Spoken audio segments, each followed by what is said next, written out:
ప్రశాంత్ వర్మ ఈ పని ముందే చేసుంటే జయన్ మ్యాన్ మూవీ ఈ పారికి రిలీజ్ అయ్యేది. అసలు మ్యాటర్ ఏంటంటే హనుమాన్ మూవీ హిట్ తర్వాత ప్రశాంత్ వర్మ సినిమాటిక్ యూనివర్స్ లో భాగమైన జయన్ మ్యాన్, మహాకాళి, సింబా మరియు రాక్షస్ షూటింగ్ లని మొదలు పెడుతున్నట్టు అనౌన్స్మెంట్ చేశాడు ప్రశాంత్ వర్మ. మోక్షజ్ఞ ఇంట్రడ్యూస్ అవుతున్న డెబ్యూ మూవీ సింబా 150 కోట్లు దాటిపోవడంతో బడ్జెట్ ఇష్యూ కారణంగా ఆగిపోయింది. రణవీర్ సింగ్ తో రాక్షస్ అనే మూవీని తీయాలనుకున్న సరైన స్క్రిప్ట్ వర్క్ లేకపోవడంతో ప్రీ ప్రొడక్షన్ వర్క్ లోనే ఆగిపోయిందని బీటోన్ మీడియాలో రాస్తున్నారు. హనుమాన్ మూవీకి ముందే ఇండియాలో సూపర్ హీరోలు ఉన్నారని అధీర గ్లిమ్స్ లని రిలీజ్ చేశారు. భారీ బడ్జెట్ అనుకున్నంత బజ్ క్రియేట్ కాకపోవడంతో ప్రశాంత్ వర్మ హనుమాన్ మూవీని మొదలు పెట్టాడు. అంతేకాదు హనుమాన్ మూవీ రిలీజ్ కాక ముందే ప్రశాంత్ వర్మ సినిమాటిక్ యూనివర్స్ ఉంటుందని అనౌన్స్మెంట్ చేశాడు భయ్య. హనుమాన్ హిట్ తర్వాత జయన్ మ్యాన్ కు ఎక్స్పెక్టేషన్ కు మించి హైప్ అయితే క్రియేట్ అయింది. 2025 జనవరిలో మూవీని రిలీజ్ చేస్తానని ప్రశాంత్ వర్మ ఇచ్చిన మాట అయితే నిలబెట్టుకోలేకపోయాడు. అయితే తన యూనివర్స్ నుంచి సూపర్ హ్యూమన్ ని పరిచయం చేస్తూ మహాకాళి పోస్టర్ అయితే వదిలాడు. కలకత్తా కాళీ అమ్మవారు బ్యాక్గ్రాఫ్ లో మూవీ ఉంటుందట.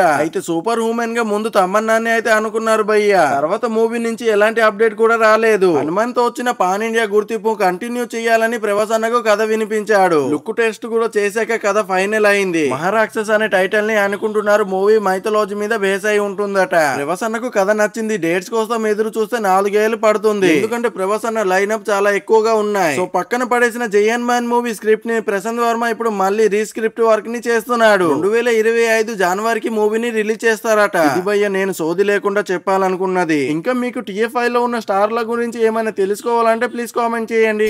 వెళ్ళిపోతాం. బ్యాలెన్స్ పేమెంట్ ఇవ్వండి.